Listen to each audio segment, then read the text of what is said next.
প্রত্যেকটা স্বামী তার স্ত্রীর কাছে দুইটা হক। একটা হলো তার স্বামীর ইত্তেবা করা, প্রত্যেকটা স্বামী চায় আমার স্ত্রী আমার কথা মতো চলবে। 2 নাম্বার, আমার স্ত্রী হক যাতে করে অন্য কাউকে না দে, ঠিক কিনা?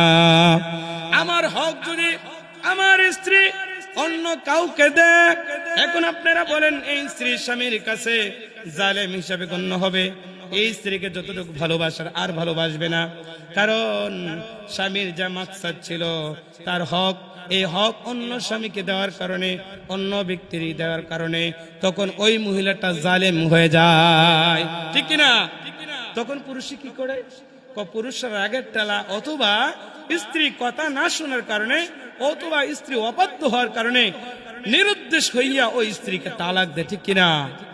আমার মালিক আপনার মালিক আল্লাহ